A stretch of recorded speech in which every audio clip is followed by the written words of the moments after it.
大谷翔平が投球フォームを変更。手術からの復帰に向けたトレーニングの中で、大谷選手は、ワインドアップ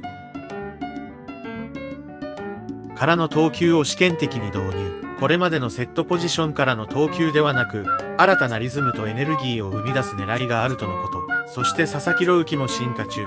ドジャースは最先端のピッチングラボを活用し、投手のパフォーマンス向上をサポート。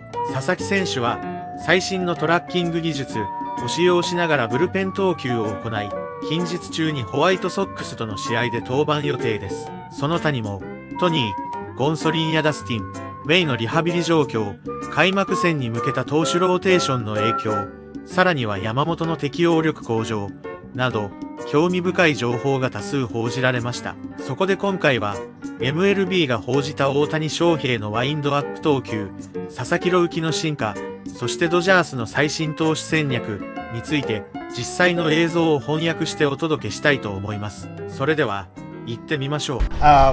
What went into suggesting to Shohei about pitching out of the windup? I mean, that's something that he was looking to do, and like I said, I think he's mentioned he's always trying to get better and do some things, and he wanted to feel some energy. Wasn't something that necessarily I brought to the table. Something that he did, and I like it. I mean, I always like guys in deliveries. Sometimes you move guys to stretch only to simplify things, but I like when guys have some athleticism and some rhythm in their delivery. I think it helps their timing, and so I think that's what he's messing around with right now. Does that help as well as far as maybe taking some stress off the arm, gaining momentum towards the plate? I think it can help with guys' sequencing and timing that ultimately will take hopefully some stress off an arm. To say that pitching out of the windup is less stressful than pitching out of the stretch is no. But it's all about getting into certain positions for that individual. Some guys do it better with the help of the windup and the timing. Some guys don't. So it's unique to that person. But again, I think for him right now, trying to get a little bit more rhythm in the timing, and so it's not so choppy, so to speak, and make sure he's not in kind of rehab mode and he's in more of I'm getting ready to pitch and compete in games. Thank so you. You got a number of guys coming back from surgeries. Where do Yeah. they stand? Yeah. You want me to give you the whole list? Yeah, I don't think mean, we have time. But guys like Gonsolin and May in particular, where do they stand in their progress? How ready are they going to be? I mean, they're progressing almost like every other starter in camp. Like they're, I guess like a normal guy. Obviously there's with a little bit more of an eye on kind of what they're doing. But Tony was clearly throwing to hitters last year, and got out to face hitters, faced us in the playoff camps and stuff like that. So he's good. He'll continue to build up his starter progression, kind of like every other starter in camp. Same with Dustin. Obviously he got slowed, but it's something that was completely unrelated to throwing. But he also hasn't pitched a lot in 2 years, so his is a little bit of a different. He has a little bit different variable there. I forget, he made a handful of starts, in that 1 year. But again, he's going to progress. It might be a little bit more conservatively. Probably won't see us jump him, from one. We're not going to see us jump him 30 pitches, type of thing, or multiple innings. So he's probably going to take a very conservative, step up in his progression. But pitching today, you'll see him out there on a normal, rotation, take his turn in the next spring training type of thing. Obviously the Japan trip throws a wrinkle in everybody's progression, with a lot of baseball decisions obviously to be made, but also like roster limitations and stuff like that. So that puts a little bit of some different context to a lot of these decisions. But as far as baseball specific, they're going to continue to progress like a normal starter would, 1, 2, 3, and work their way into the season. Does Dustin's stuff look the same as far as you can tell? I think the heater is pretty much very, very similar. It's definitely some sink and a lot of run. He's tweaked his let's just call it his slider grip, and it's got some serious, same sweep, but it's got a little bit more depth at times. But the stuff relatively is the same. Now we'll see how it plays out today in the game. Bullpens are one thing, games are different. But for the most part, it's still pretty electric and pretty unbelievable what comes out of that arm. Because you have so many starters to juggle, a lot of questions about whether Dustin or Tony, I suppose, but mainly Dustin, could end up in a bullpen role. Yeah, I mean, again, right now we're building them up as starters, and then we'll see what happens in the next 3 weeks, and then if we have to pivot and make some different decisions, obviously, Gomer and Doc, and everybody will be involved in those discussions, and if we have to do something different from a baseball standpoint, we will. But as we've unfortunately seen early on, things happen. So you prepare to put everybody in the position that we expect them to be at their best. And if we have a situation where there's a surplus and we have to make a decision, then we make a decision. But I don't want to say we have plenty of time because it's only in a couple weeks. But we'll make those decisions and as an organization when the time's right. We were told that Roki would be throwing a bullpen today. It did not appear that he did. He threw a bullpen today. We threw him in a cage and used some and got some technology on him just to kind of get a baseline for him. It's something that we do with all our pitchers all the way through, up and down through the organization. That's the beauty of that big building. So, but he did throw a bullpen and he's preparing to throw Tuesday. It was right around 30-ish, give or take 1 or 2, but he was right around 30. Is he going to pitch in an exhibition game Tuesday? Or? So he's going to face the White Sox in a hybrid type B situation over here on Field 1. Snell's pitching that day. Given everybody's, we have a lot of guys. Tony's going to piggyback somebody the next time. All our starters, to kind of the previous question, we have a lot of guys that we're building up. So, and given different rest intervals that these guys have, guys are going to fall on top of each other on certain days, and so we have to figure out ways to get people innings. And so you're going to see starters pitching in behind starters that you don't normally see, or we wouldn't normally do if we weren't leaving in a couple weeks, where we could space some guys out. So but yeah, right now that's the plan on Tuesday. He'll pitch there, and then Snell will take the main game. What have you been seeing from him? Just as which person? With Roki. Sorry. Roki, yeah. I mean, a guy who's, look, I think our first thing is the same thing we did with Yamamoto last year, is just trying to get him acclimated to, one, U.S. style of baseball and practices and meetings and different things, and obviously there's a different style there, and then just kind of getting to know him, understand what he's trying to do, how he goes about his work. So these first, how long we've been here now, a couple weeks, is really just both of us trying to get to know each other, and then try to progress from there. Get him dialed in, some things that he wants to work on. But he's very curious. I think the one thing has been really cool is him and his teammates. Seeing him interact with his teammates, he's extremely outgoing and having a good time with those. And so ultimately, I think those relationships will pay dividends as the season progresses, because there's going to be ups and downs. Like any baseball player, like the game's hard. But him having those relationships and starting those right now with the guys, I think has been pretty cool. So he's fun. He likes to have fun, and that's the main thing. Is clearly we didn't quite know who he was or his personality, but it's a fun personality, but it's also he's driven, and you can see that in his work. Dave's talked a lot about, just with Yoshinobu coming into the season, how he's well ahead than kind of maybe you guys had thought coming in this year. What's just kind of stood out to you about him, especially in his second year in the big leagues? And is there anything kind of just with it, whether it's mound presence, things, execution, things like that, you've been seeing that have been different this year? Yeah, I mean, I think he's just comfortable. Yeah. It's a similar situation I think we all go through. Is new environment, language barrier at times. I think 12 months of him going through, having the experience of last year. Clearly, winning a World Series doesn't hurt. But he's just comfortable and confident. Like, he knows where everything is. He knows where he's supposed to be.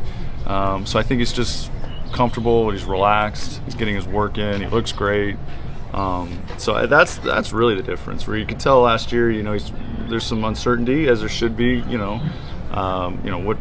trying to figure out even which fields 1 and 2, stuff like that. But those simple things, even for our minor leaguers and our young guys, like just being able to kind of been there, done that type of thing, puts a lot of, those apprehensions at ease, and then you can just let his talent just kind of do what it does. And so that's been the thing. He just looks confident and comfortable and knows that he belongs and knows he's pitched at an extremely high level last year on the biggest stages. And so it's been fun to see him kind of like relax and just go about his business like he's a veteran for 10 years. And so that's been cool. I forget, how new is the pitching lab here, and how is it used, if it is any different than the regular season? Is there something about having it this time of year that... So last year it, and maybe opened up literally like as we got here. Okay. So there wasn't a lot of prep for us we weren't sure if it was going to be quite ready or not. It was ready a little bit more hands-on for the hitting guys last year in there. And then obviously our player development department was able to start testing it and running it and doing everything through the season and the off season with a lot of our minor league guys. I think they've run like 70 guys through there on the pitching side, as well as some of our rehab guys have been able to throw in there. So basically that started with spring training last year, and again, we were only here for 3 weeks. So I think we maybe put 2 guys through there last year, just kind of given the schedule. We didn't really have a lot of time to take guys offline, and go in there and kind of do some work in there. Different than the regular season, obviously we have, Hawkeye and TrackMan at Dodger Stadium, but we also have Kinetrax, which is like a live in-game motion capture system. So we've had that access since I've ever been here. So that's always been at Dodger Stadium. Same thing in there. They got motion capture in there, and so we can, kind of get into the weeds on a lot of that stuff. So trying to use it.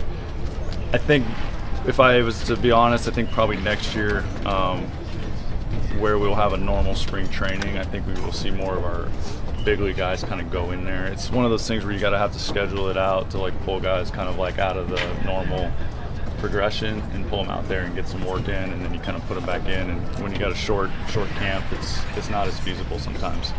How confident are you that this biomechanical tweak that he's making can keep him healthy? He's looked great, and so I'm going with what I'm seeing right now and how he's feeling. He feels great. He's been feeling good really all off season in his throwing.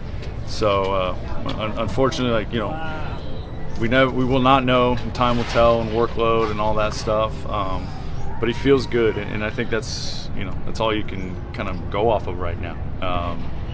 Injuries are Can injuries. you see the change? Yeah, you can see it. Yeah, you can see it a little bit. It's subtle, probably, but he's made some adjustments, kind of his arm and where he's at, and some different points of his delivery. And then now it's just kind of refining it. And then the next step is when he goes into a game, even spring training, hitter steps in the box, things happen, your mind reverts to old habits. So, my guess is he's going to come in and out of some of those changes as he's going through spring training, and then it's just trying to dial that in as much as you can under game conditions, which, just change things. Like I said, guys, you get under stress, you get under competition, you just revert to, a little bit of a survival mode, and sometimes that's not what you've been working on. It's more of how do you compete and just get outs, and so then it's just trying to layer those things on and try to put more days of him repeating in games what he's been working on. You know how Last one, frustrating guys. it is to be searching for answers. Yeah.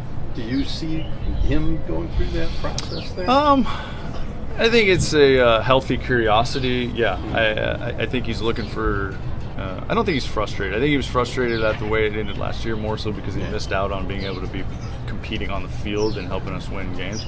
And let's not kid ourselves, he helped us win a lot of games through the course of the season. And so I think there was more of that frustration. I think coming into this year, I think he's got a very fresh perspective. He worked on some things, and he's ready to go, and he feels like he's in a good spot. And like I said, he's another one that we're going to take a very normal progression, but albeit maybe conservative, just to play it up or play the long game, but kind of build up to his opening start. Because again, our goal is always, as it is every year, to be in October, and our goal is obviously to have Glass be one of those guys, because he's got some of the best stuff in the league. Thanks, Is he going to benefit from a six-man rotation? Yeah, I mean, I think we at times did it last year. You know, pros and cons of a six-man rotation are, I think, are still undetermined. You know, I mean, clearly we will give guys a 6-day rest period because of trying to help guys transition. With that and Shohei coming back, we'll have an influx of guys, and so it ultimately will lead to that. It should benefit him. You know, it should benefit most guys with some rest, but time will tell. And you know, it's one of those things, you know, where I think as an organization, we know how it's best to try, or we feel this is what's best for our guys and our staff and how we're constructed. Thanks, Mike. Thanks, Yep. Mark. Thank you. Mark. 大谷翔平とドジャース2025年に向けた新たな挑戦、歴史的な 5-0 クラブの達成、史上初の3度目の満票 MVP、 そしてワールドシリーズ制覇。大谷翔平の2024年はまさに夢のようなシーズンだった。しかし彼とドジャースの旅はまだ終わっていない。むしろここからが本当の戦いの始まりだ。スプリングトレーニングでは大谷がバッティング練習を再開し、復帰に向けて順調な歩みを見せている。肩の違和感はまだあるものの、ほぼ思い描いた状態に近づいていると語る彼の表情には自信と決意が感じられた。ドジャースの一員としてまた新たなシーズンに挑む大谷の姿を見るのが今から楽しみでならない。さらに今シーズンからは佐々木朗までという新たな才能が加わった。彼の初ブルペンには多くのメディアが集まり、その注目度の高さを証明した。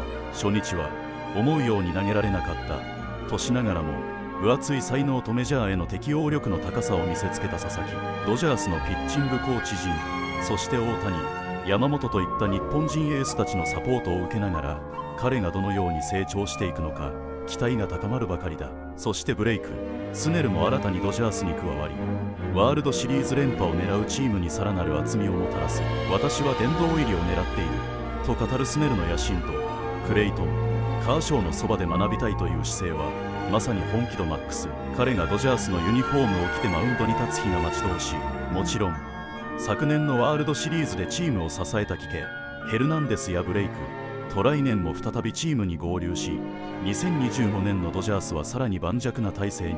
彼らの経験と勝者のメンタリティがチーム全体の士気をさらに高めてくれることは間違いない。去年の歓喜を今年も大谷翔平が語ったように、昨シーズンの成功はすでに過去のもの。次のシーズンに向けて準備をすることが大切だと、彼とドジャースの戦いはまだまだ続く。2025年もこのチームがどんな奇跡を生み出すのか目が離せない。そしてあなたもこの歴史的瞬間を一緒に目撃しませんか。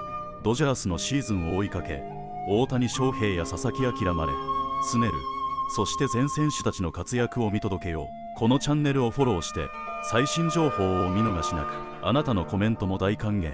大谷翔平やドジャースに期待すること、見たい試合、そして応援メッセージをぜひコメント欄に残してください。2025年シーズン、さあ行こう。